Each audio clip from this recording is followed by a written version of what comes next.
Welcome to Talak-E-Talks! Hi, I'm Tilapia Wordsback. And I am Shamsi Sapsap. Welcome to another episode. At this time, we're going to talk about Gaya sa Pelikula, Episode 7. Yes. Before we start, please don't forget to like the video. And if you enjoy our content, please subscribe to our channel. We're just starting here, so it would really mean a lot to us if you share this video to help us grow. So, Episode 7. Let's start from the beginning. So, this is Carl and Vlad's parang last day dun sa unit, right? And they're making the most out of it. It started dun sa eksena, dun sa kama, yung pinagmamasdan lang ni Carl si Vlad. Oo, na hindi ko napansin kasi nag-message ka sa akin na sabi mo, meron ba mga allusions sa ibang movies yung ibang eksena for this episode? Nag-post ang director. Actually, it's very John Lloyd. One More Chance, yung mga shots lang naman, very little, pero hindi ganun ka sobrang direct allusions na, alam mo yon, na big directly referencing yung it's a sweet scene, diba? Pero yung una talagang sumagi sa isip ko, so are they just going to ignore the fact na baka may morning breath itong si Vlad? Alam mo yun, lampungan agad eh. Or ganun kagwapo si Vlad. Alam mo yun, na parang wala. Chem siya sa mga morning breath. So, okay. Sige, sinapansin mo yan. Ako naman, nag-sex kaya sila nung gabi? Nag-sex kaya sila nung gabi? The night before? Ano feeling ko naman, di ba, dapat nag-sex na sila by that time? Tingin mo, nagdukit na sila? Oo naman. Kaya nga may issue ako dun sa ibang questioning sa bandang dulo, sa mga, kasi feeling ko, girl, nag-sex na kayo, bakla ka kay Carl to. May ganung factor ako eh. I mean, alam ko naman kasi yung big concern sa episode ito, yung issue ni Carl, coming out ni Carl, at saka yung coming to terms sa kanyang sexuality. Pero sa isip-isip ko, girl, you spent the night na with a guy. Hindi pa ba dapat mas clear na sa'yo kung ano ka? May ganung factor ako. Diba? Baka... Teka lang, masyado ka nag-fast forward. Ay, well, sige, fine. Sorry naman. Sorry. Go back. Sige, go back tayo sa sweet moment muna bago sa kadramahan sa dulo. Okay. Oo, diba? After nun, yung sa swimming pool, yung sila lang dalawa. Nauna ba yung swimming pool? Sa lababo muna, girl. Okay, fine. Sa lababo. O sige, yung sa lababo. basta isang sequence na nandiyan nila. Okay. Oo. Nagtaka lang ako sa swimming pool. Parang sila lang talaga yung dalawa sa sa condo, no? Parang deserted ba yun? Girl, nasa comment ko yan. As in, sobrang nakalagay sa akin, in this episode, may suspension of disbelief na ako kasi nga, nabother na ako na walang ibang tao sa compound building nila all throughout this episode. Parang, ano nangyayari? Alam mo yun? Alam mo kung anong quarantine? Parang, ang weird lang talaga. They have... Uy, di pa quarantine to, di ba? Ang timeline nga nito is 2018. I mean, yung production, well, exactly, yung production nila sa quarantine, less ang tao. Yung production nila, that's what I meant sa quarantine. Pero umabot ako sa point na parang, oo nga, parang ghost town ba yung building nila? Sila lang ang tao. Di ba? Pati ikaw napansin, ito naman tayo sa nitpicking 101. Malay mo, kasi pag weekend, yung mga yung mga tenants umuuwi sa mga kanya-kanya nilang mga probinsya, mga bahay-bahay. Award, di ba? O at least napansin mo din, hindi lang ako nakapansin. Okay. Tuloy talaga. Okay. And then, yung pag-akyat nila or pagbalik nila sa unit, nandun si Judith. I had this impression na mag-make out dapat sila pagdating sa unit. Pero parang may major cock blocking na nangyari dahil kay Judith nga, di ba? Totoo naman, oo. Tapos natawa ako dun sa Bert and Ernie Sesame Street reference.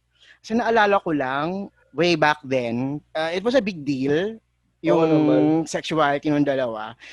Tapos may chika nga na si Bert namatay sa AIDS to promote the awareness for the disease. Umabot ba sa inyo yun? Oo naman, hello. Parang lahat ng matatanong, di ba? Parang big issue yung pagiging live-in partners ni Bert and Ernie, di ba? Parang may ganung pa for a while. Yes, totoo naman. Okay. Pumasok na sila sa unit, kasama si Judith, tapos nandun si Tito Sanz, ni Carl, and then eventually si Anna pumasok sa eksena.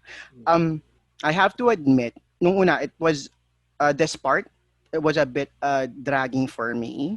Pero after rewatching, I figured I didn't enjoy it as much kasi I was confused. To me, it was a bit all over the place. Ako naman for me, parang though nabanggit na naman si Tito Santi even before the start of the series, parang Mhm. yung pasok niya for me is para too late in the series na. It almost felt like that for me. At saka, ito lang in general for the whole episode, I want Tito Santi to be older, yung character. Okay. Kasi almost like the same age, parang hindi nakakalayo sa mga age nila as a group. Ano, baby face lang. Hindi kasi parang even yung line na parang sinabi niya, di ba? Meron siyang line na sinabi sa next episode, yung sa baba na with Vlad na parang Mm. I've been out longer, parang ganon. It Oo. almost felt like to me na mas gusto ko, parang feeling ko mas madadama ko yung struggle niya if he was a little bit older na he came out during the 80s or early 90s, kumbaga, na parang mas issue pa yung coming out or yung social stigma ng mga panahong yun eh. Mm. It almost felt like to me na parang mas, yung mentor effect would be a lot more deeper kung older pa sa akin si Tito Santi. May ganung Okay. factor sa akin eh. Parang, kasi feeling ko mas iba yung struggle na pinagdaan ng mga bakla nung Mhm. 80s or early 90s compared to yung mga, kasi medyo bata-bata na si Tito Santi eh. Di ba? Parang Mhm. ganun yung dating eh. May Okay. ganung effect sa akin. I see. So, para sa'yo, it was more of a casting choice. Yeah. Because I've always, even before, nung na-imagine ko si Tito Santi sa mga previous episodes, I almost thought Mhm. he would be a lot older. Not Okay. kasi parang nagka-joke pa siya na nag-Mobile Legends eh. Parang Mm. it's too close to the, kumbaga I really want to have a generational gap. If we're tackling so many Mhm. issues naman sa gay culture, it would have been a different like level of Mhm. of mas may kulay siguro yung character kung he grew up in a different talagang time period na 80s or 90s. Oo. I Kasi see your point. oo, iba yung ano nun eh, iba yung dynamics ng mga bakla nun eh. Kaya nga mas naiintindihan niya yung issue ng coming out in relation to Carl, kumbaga. Though yun lang naman. Tsaka, Mm. though I agree din na medyo yung episode, yung sequence na yon with the whole, nag-uusap si Tito Santi at saka si Judith sa habang may chika si Carla at si Vlad na parang may Mhm. selos-selos na issue. Mhm. It almost felt contrived na parang wala bang ibang scene na pwede ibang gawin? Na parang, for me, na parang, ano nangyayari? Parang, I don't care kung merong relationship issues si Tito Santi. Parang ano ba yun? Mas gusto ko may ganong factor eh, di ba? Parang kasi nag-uusapan nyo, wag na, buti na rin dapating si Ana. Oo, So, I agree. Dun sa part na confusing, I didn't mind Tito Sans as much. I mean, to me, he was funny. I mean, at this point, we all know him already, right? During although only sa phone conversations sa previous episodes. And by now, we all know he will eventually function as that sage to dispense words of wisdom kay Carl. yeah. Kasi nasa trailer na rin yun, di ba? Oo. Yeah, So, tsaka lang. Sige lang ako. mm, I mean, I don't disregard the character ha. Kasi mhm, I know the role that he played, especially sa succeeding scene sa baba. Kasi kailangan ko mhm, ganong character eh. true. Yun lang talagang parang feeling ko, yung casting choice lang at saka yung unang eksena na parang it didn't sit well sa dynamics ng ibang group. Yeah. With the other cast, yeah. Yep, yung backstory niya regarding the ex, it felt a bit unnecessary. Although one could argue he is there to lighten the mood dahil medyo heavy yung susunod na mga sequences. And I guess it could add to Carl's paranoia. Yung nga, yung selosan. Kaya, di ba kinuha ni Carl yung number nung Yeah. tumatawag sa flow ni Vlad? It was around that time na nagko-confide si Tito Santi kay Judith Yeah. regarding sa issues niya with his relationships. But like I said, and what you said, di ba, there's just too many things going on. Di ba, yung sa scene na yun, we have Carl putting up with Judith, the fact that Judith was there. Yeah. Carl was taken aback. Vlad knowing Tito Sanz. Tapos, nandun pa yung Tito Sanz emoting about his ex. Carl suspecting Vlad talking to another guy. Yeah. Tapos, and then Vlad, yung secret surprise ni Vlad for Carl with Anna's help. It was too much, and honestly, I had to rewatch it to fully understand what was really going on. Mm.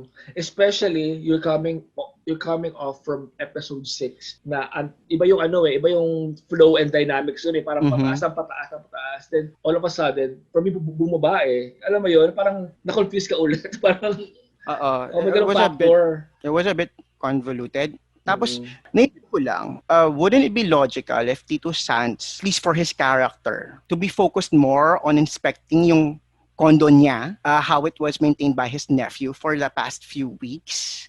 I mean, kung ikaw yung owner, isn't that the first thing that you will check? And then, sana dun mapapansin yung mga changes na may gamit si Vlad, and he will begin to suspect na ba't ganito ka at home si Vlad sa unit niya, and mapapansin na gaano kaasikaso si Vlad kay Carl. Mm. Um, Though binanggit nga naman ni Tito Santa na napansin niya yung gamit ng yeah, in condo. the end, right? Pero parang Picture frame. mas maganda kang drama yun, no? Mas may friction yun, di ba?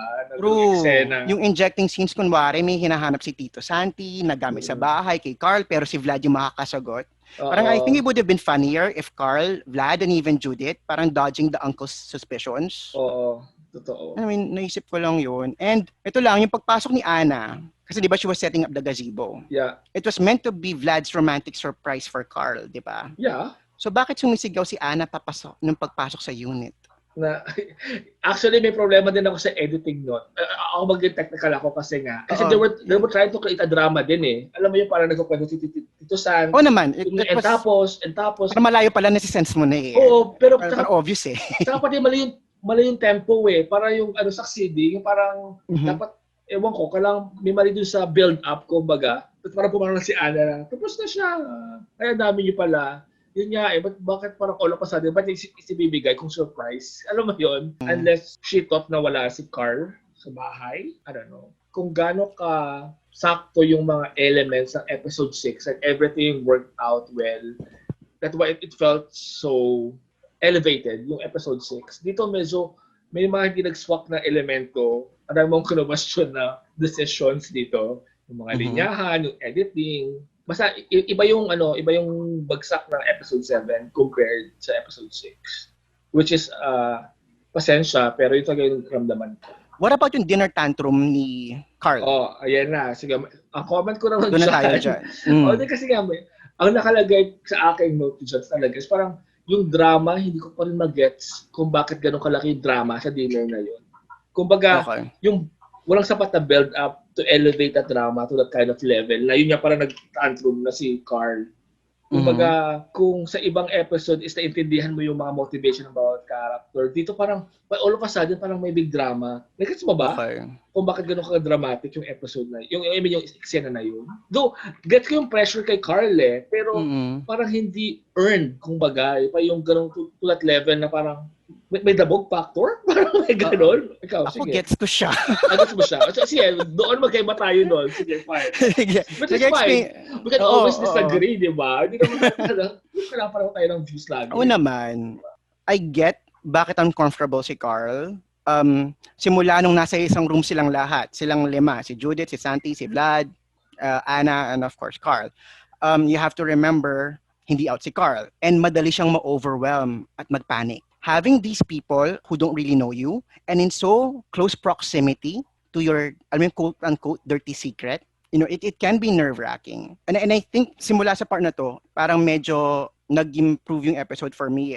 I find most of the scenes relatable. Tapos, di ba, may parang may tinatago pa si... Okay, so, overwhelmed na siya. Parang napapraning na siya. That's one. Tapos, may tinatago pa si Vlad kay Carl. Kaya, di ba nakita mo, kinuha ni Carl yung number ng caller. Yeah. Tapos, akala pa niya, ibang lalaki or probably yung ex ni Vlad, which is kausap niya yung, like 2 episodes back or 3 episodes back. Yeah. Tapos, may tinatago pa si Ana at si Vlad. Ano yun, to be out of the loop with what's happening around him. I believe Carl, that's what caused Carl to throw a fit. Understood, it's not the most mature of reactions, pero yung nga, sabi ko nga, kahit nung una medyo naguluhan ako pero after rewatching it, dun lang ako medyo alam mo yun, na-gets ko na nangyari. Kahit siguro ako mapapasigaw, parang direct kayo ko na, parang ang gulo na eksenang ito. Parang gano'n. Oo. Pero alam mo, meron ako hindi na-gets dito O sige, go. Yung paano na-convince ni Judith, si Santi, na may-ari ng unit para bumaba. Di ba?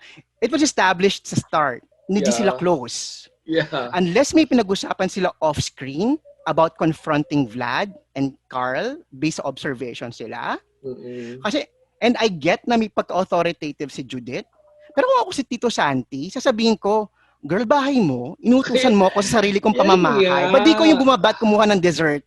Oo. Ito yung sinasabi ko nga na parang may mga questionable eksena na parang hindi pa swak. Kaya you get questioning. Yun din naman sa akin. Parang, okay.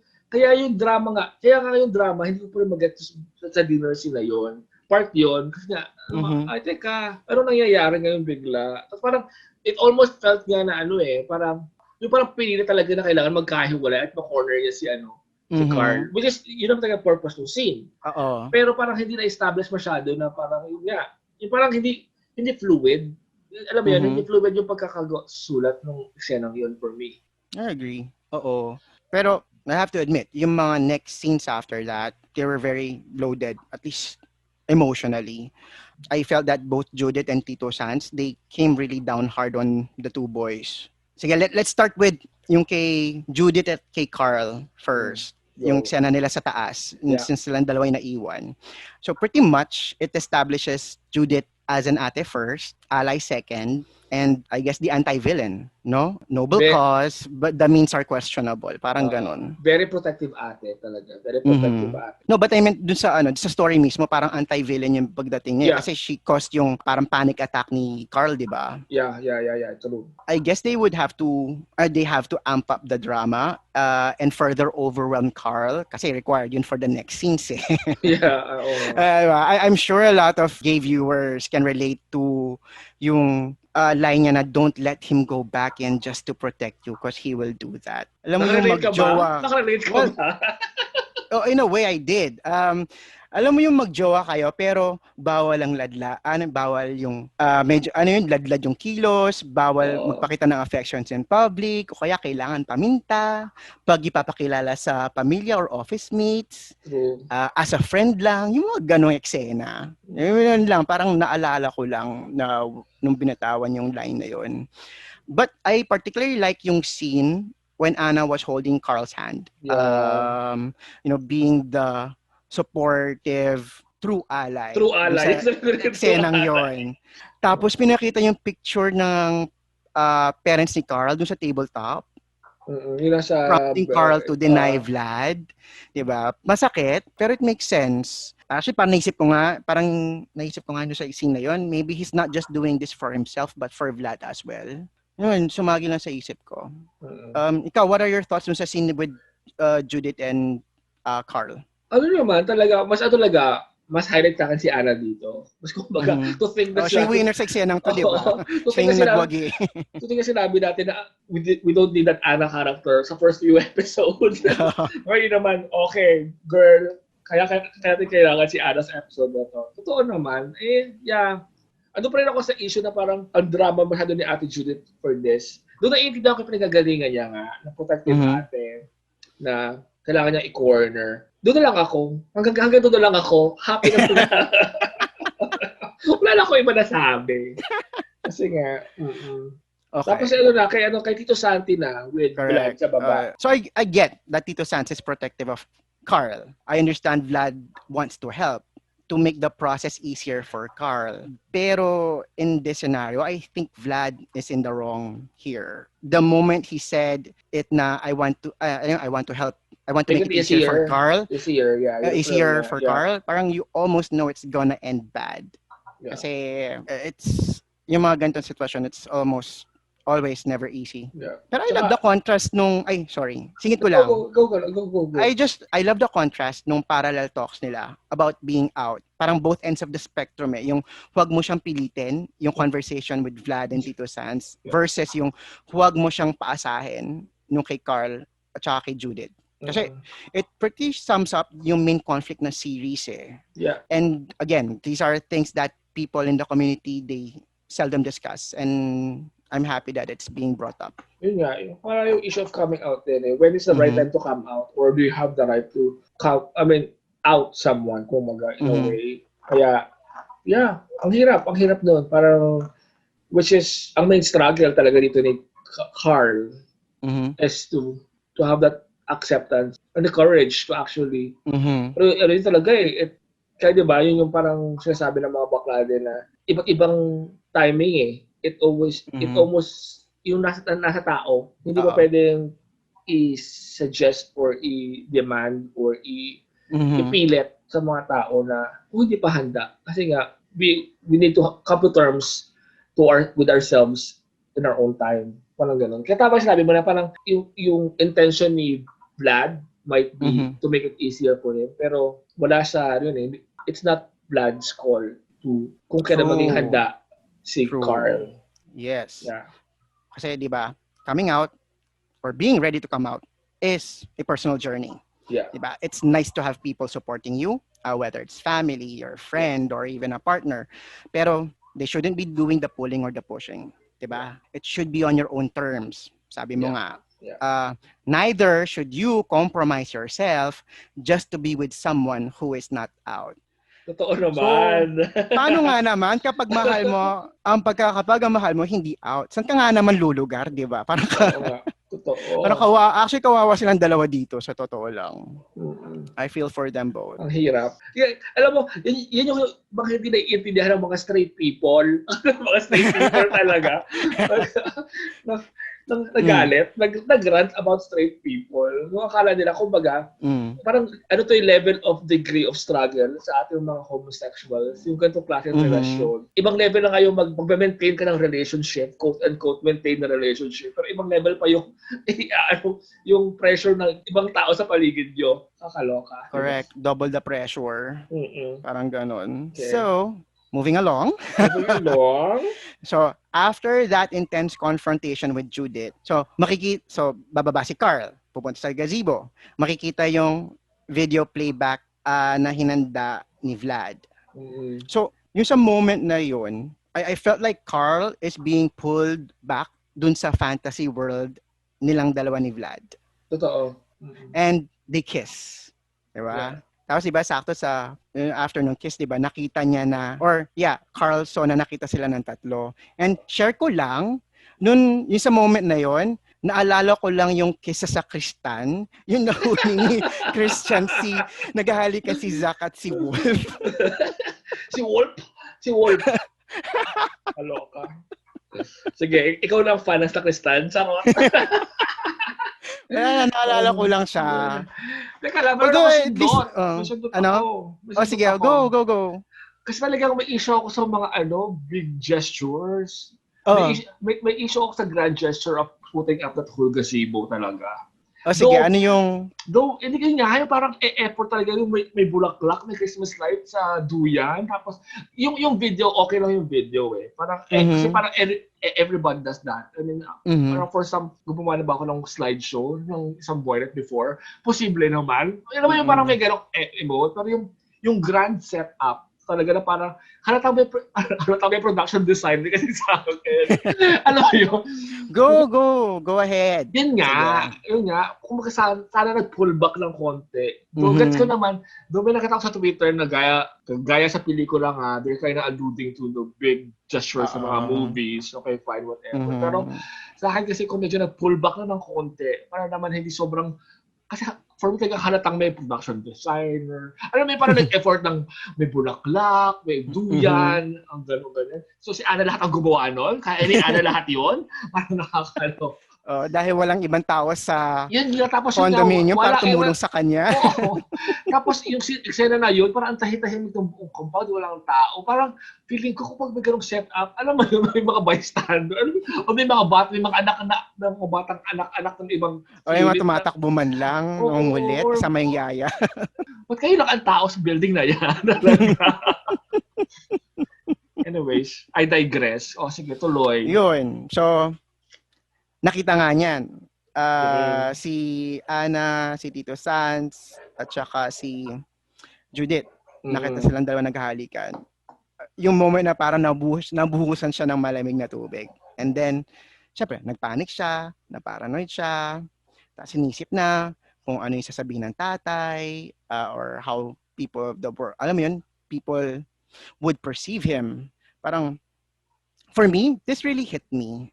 Kasi ganun yung mga fears ng bata ako eh. Nung di pa ako out, nadama ko yung panic ni Carl. So initially, I was like you. I was torn with Carl's reaction. Sabi ko nga, girl, hinalikan mo na si Vlad. Naglampungan na kayo sa condo ng tito mo over the weekend. Tapos hindi ka pa sure. Na Saka, ganun yung reaction ko. saka posible nag-sex na sila the night before ha. Kasi hello, Okay, sige. kami na kayo matulog, for sure nag-sex na kayo. Parang girl, hindi ka pa sure, nag-sex na kayo. Parang may ganung factor. Anyway, Okay. ikaw tuloy mo yung ano mo. Sige. Yeah. But after giving it thought, I felt for Carl. Remember yung sinabi ko sa previous episode, this is all new to him. He will be overwhelmed. Mm-mm. So I totally get why he panicked. And like Carl kasi, I lived a sheltered life growing up. And I was closeted. And my coping mechanism back then, I built invisible walls dividing each aspects of my life. Compartmentalizing people. I totally get that. Right? May room for family, Yeah. separate room for straight friends, iba for gay friends, for office mates, etc. Yeah. How I act when I'm with my family is somewhat different, diba? Versus how I act with my friends. Sa bahay, I'm much more of a quiet type who keeps to himself. Pero when I'm with friends, I'm much friendlier. So office, I'm more of the serious professional type. So, ito yan. So, when one person I associate with one room interacts with another person from a different room. May friction. Kunwari, Kabado ka na kaagad. Oo, when I'm with friends, tapos makikita ko yung pinsan ko sa Starbucks or at the mall, I get weirded out. It's a bit jarring for me. And I think it's the same case with Carl eh. Remember, Carl built this fantasy world, this other dimension with Vlad. Kaya nung una pa lang nung nalaman ni Carl na si Vlad at si Tito Sans magkakilala, na-trigger na siya. Oo. So, at this point, Carl is realizing yung walls that separated this made-up world with Vlad from the other aspects of his life. It's colliding. Yes, diba? It's a scary thought. And the prospect of all the walls breaking and everything just alam mo yung melting into just one reality and all the people in these different rooms meeting. Ayun, malalaman ng papa niya and eventually the whole world at large malalaman na bakla siya. It's a nightmare and I'm sure when Carl thought of yung last night nila, di ba nag-start to parang last dinner tapos last movie together sa unit. Di ba? I'm sure he did not prepare himself for this or to face it so soon. Kaya you can't really blame Carl's reaction. Ako naman kasi din, yung sa ano lang, do siguro nga part lang yun of the, being in the moment din si Carl. Kasi ako naman, di ba yung nasa ano sila gazebo, sa duyan, tapos nag-kiss sila. Ang thinking ko, girl, nag-kiss kayo in a public place. Technically, it's a public place kasi it's open area, di ba? Tapos, nagulat ka na baka may makakita sa'yo. Kasi tingin ko, kung in character na gano'n ako, kung very protective ako sa sarili ko, na hindi pa ako out, ganyan. Conscious ako sa bawat galaw ko, para hindi ako maggagawa ng gano'ng ka-PDA in a level na kiss sa public place. May gano'ng factor ako, kasi nagulat siya na may nakakita. Girl, nag-kiss kayo sa public place eh. May makakakita. Parang may ganung factor sa akin nung una. Though, hearing your explanation, medyo mas nagigets ko nga. Siguro sa akin may parting kasi nga, at sinabi ko sa iyo to, compared sa episode 6, mas nandama ko si Carl at mas nakarelate ako. Kaya nag-iyak-iyak ako. Medyo sa episode 7, kasi hindi ko personal experience din kasi. It's a personal perspective or perception. Kasi nga, hindi ganun yung naging struggle ko. Mas struggle ko yung episode 6 na coming to terms with myself, being the femme dance. Parang may ganun epekto. Ito, hindi ko na-experience firsthand yung struggle ni Carl. Kaya hindi ako masyadong nakarelate. Which is not naman na I'm invalidating the experience of Carl. Kasi sabi ko lang talaga, kasi hindi yun na naging struggle ko. Kasi ganun kasimple. Kaya, yung relate factor sa akin is less, kumbaga, compared maybe sa'yo, na talagang yun ang pinagdaanan mo. Yeah. True. Gets ko where you're coming from. Yun. Tapos, di ba, nagka-confrontation na sila nga. And then Vlad asked him yung question kung gusto nga siya ni Carl. Yeah. Tapos di ba yung sagot niya, okay tayo Vlad. Parang parang sisip ko, it's the most Generic. closeted answer. Alam mo yon that you can give. Parang parang pare, we're cool. Parang ganun lang. Alam mo yon. It's a callback dun sa episode 2 conversation din nila. Yung line na parang, why act like I accused you of a crime? Well, I mean, doon niya ako may problema. I mean, ito naman problema ko sa line na yan. Kasi nga, it felt like naiulit na naman. Though gets ko yung gets ko yung tagang parang i-dig in talaga yung line na yun. I felt like I want a new line na parang gamitin ni Vlad. Kasi parang nagamit talaga siya eh. May level of value na siya doon sa episode 2. Parang andun na yun eh. Inulit-ulit ka dito, parang less na yung value for me. Kasi parang it's a repeat of it's just a personal opinion. So sana, sabi niya, I accused you of a felony. Ganun. Hindi naman. Award ka. Parang gets mo, parang it's a very tension scene. It's a very important scene na it almost felt like I want a much, just a different line to give a different tone to it. Kasi nga, narinig ko na yung linya na yun. Nasa trailer din siya siguro, kaya siguro expected ko na yung line na yun. Kasi yun yung nasa trailer, di ba? I've seen it a few times na rin siguro, kaya nilas na yung value for me. But it almost felt like, I kind of want a new line in here na mas tatatak.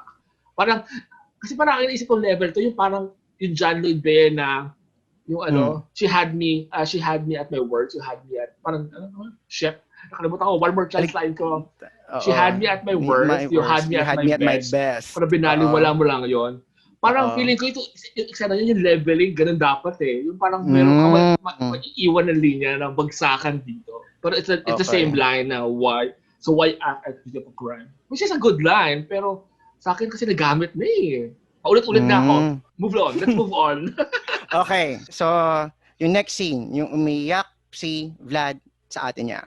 Ang galing ni Vlad dito. Ang galing ni Ian. Ang galing. Yeah, si Ian. Sorry, Vlad.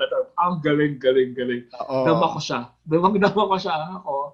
Bakit, kailangan niya mag-mainstream na super level ng acting level. Kasi pa rin siya makipagsabayan na ngayon sa mga ibang bagong artista ngayon. I'm telling you. Ang galing niya dito. Yung talaga nagsabi ko, kasi ang galing niya talaga. No, tama. And true, and I agree with you 100%. Damang-dama mo yung heartache niya. Kasi in the end, 'di ba, he did become a device to someone's identity crisis. Yeah. 'Di ba? He just wants to love and be loved by someone he has established a deep connection. But unfortunately, in this case, Carl's not ready. So alam mo 'yun, yung feeling of being powerless and to be denied, 'di ba? That's a lot to take. Buti na lang talaga nandoon si Judith. Family is there, family. Tsaka yung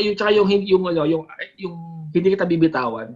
I mean, yung parang gano'n, yung I'm here, yung Judith. Yes. Ang ganda nun. I love that. Actually, dun lang yung, yun yung last scene, di ba? Yung umiiyak si Vlad, and then yung sa extra, wala silang dalawa dun sa sala. Naiwan yung orca na stuffed toy. Actually, di ba? Parang basta talaga. Parang yung extra, parang yung credit sila yan, yung extra, ang inaabangan ng lahat ng tao kung ano mangyayari. Kasi parang for the last week, I mean, for every episode, talaga yung build up or mangyayari sa extra. Ngayon, walang katao-tao. True. So what do you think of the episode of building up the finale next week sa Friday? Ayun. Sige. Final thoughts. So we kind of knew we were headed this way. Well, I guess this is my fault. Kasi I was watching incessantly, analyzing yung trailer. So it felt kind of predictable. Alam mo yun, yung tipong tatanong mo, ano pa yung mga eksena sa trailer na hindi pa lumalabas? Parang I find yung behavior and actions ng certain characters a bit illogical. And they're just there to further the plot. Especially yun sa first and middle part of the episode.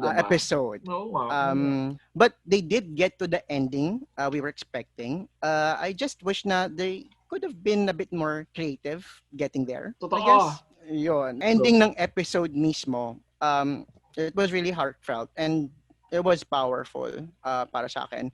I was satisfied with how it all went down. Kudos to the actors. I could really see yung panic and fear in Carl, Paolo's eyes, and you could really feel Vlad/Ian's heartache. Singit ko lang yung sa soundtrack. So, swak yung lyrics ng songs dun sa dramatic scenes. But since these were sad songs, they're not as hopeful or sweeping or catchy as yung sa previous episodes. Kaya parang di sila masyadong tumatak sa akin. I Mm. still have high hopes for next week's ending. Ito, my guess kung ano mangyayari, it will be a while bago sila makikita ulit. The time away will give Carl a chance to figure out who he really is and what he really wants. Probably Carl will shift from Archie to film school. I guess Vlad will get accepted dun sa film lab sa Japan. So, when they meet again, they're slightly changed. I guess better versions of themselves because of the time that they spent together. Or like I guess in a classic rom-com scene, this time si Carl naman yung tatakbo. Hahabulin niya si Vlad sa airport kasi papunta siya ng Japan.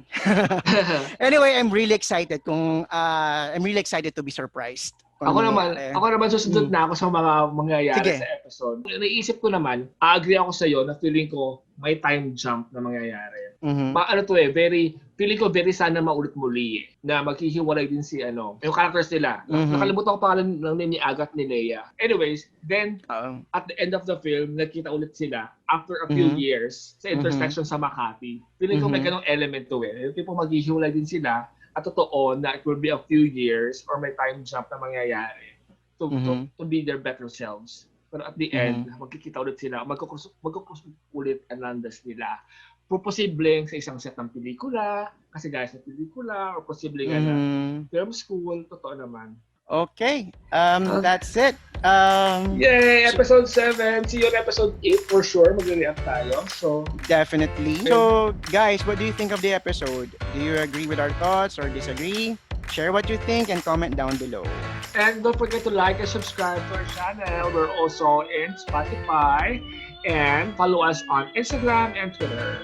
Okay, once again, this is Talak-E-Talks with Shamsi Sapsap. And I'm Tilapia Works back. Bye! Bye!